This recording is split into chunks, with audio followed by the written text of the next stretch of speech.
দায়িত্ব নেওয়ার পর থেকে প্রধান উপদেষ্টা ডক্টর মোহাম্মদ ইউনূসের নেতৃত্বাধীন অন্তর্বর্তীকালীন সরকার নানামুখী চ্যালেঞ্জের সম্মুখীন হচ্ছে।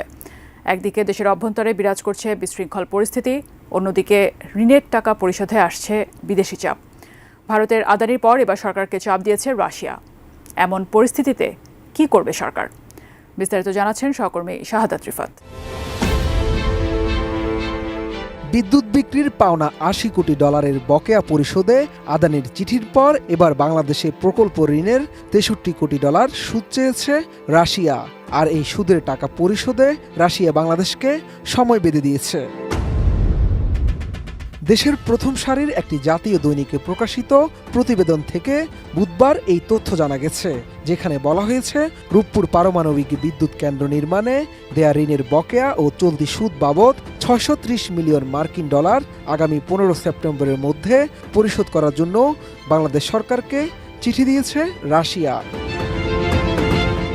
অর্থ মন্ত্রণালয়ের সূত্রে দেশের জাতীয় ওই দৈনিকটি জানিয়েছে, এই তারিখে সুদ পরিশোধ না করা হলে জরিমানা ও মেয়াদ বৃদ্ধির যে প্রস্তাব তা নিয়েও জটিলতা বাড়বে।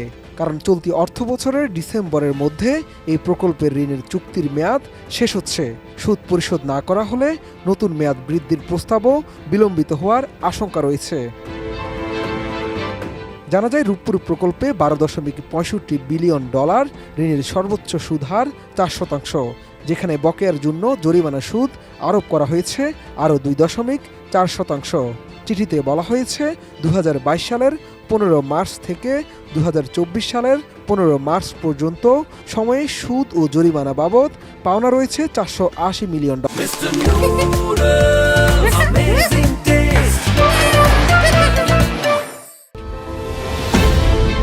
এছাড়া গত ১৬ মার্চ থেকে আগামী ১৫ সেপ্টেম্বর পর্যন্ত সুদ বাবদ পাওনা ১৫০ মিলিয়ন ডলার। এর বাইরে কমিটমেন্ট ফি বাবদ ৭.৫ লাখ ডলার পরিশোধ করতে হবে। গত ২১ আগস্টে দেয়া ওই চিঠিতে ব্যাংক অব চায়নার সাংহাই শাখায় মার্কিন ডলার অথবা চীনের মুদ্রা ইউয়ানে পাওনা অর্থ জমা দিতে বলা হয়েছে। রাশিয়ার ব্যাংকগুলোর উপর যুক্তরাষ্ট্রের নিষেধাজ্ঞা থাকায় গত জুনে বাংলাদেশ লেনদেনের বিকল্প পদ্ধতিতে বকেয়া সুদ, কমিটমেন্ট ফি ও জরিমানা মওকুফের আবেদন জানানোর পরে এই চিঠি দিয়েছে রুশ কর্তৃপক্ষ। এর আগে গত ১০ সেপ্টেম্বর ভারতীয় গণমাধ্যমে প্রকাশিত প্রতিবেদন থেকে জানা যায়, বিদ্যুৎ বিক্রির পাওনা টাকা চেয়ে বাংলাদেশের অন্তর্বর্তীকালীন সরকারের প্রধান উপদেষ্টা ডক্টর মুহাম্মদ ইউনূসকে চিঠি লিখেছেন ভারতের আদানি গ্রুপের চেয়ারম্যান গৌতম আদানি। সব মিলিয়ে এখন দেখার অপেক্ষায় দেশের অভ্যন্তরে বিশৃঙ্খল পরিস্থিতি ও বিদেশি ঋণের চাপ সামলাতে কী পদক্ষেপ নিচ্ছে অন্তর্বর্তীকালীন সরকার। আর ভারতের গৌতম আদানি ও রাশিয়ার চিঠিরই বা কী জবাব দেবেন প্রধান উপদেষ্টা ডক্টর মুহাম্মদ ইউনূস। শাহাদাত রিফাত, এটিএন নিউজ, ঢাকা।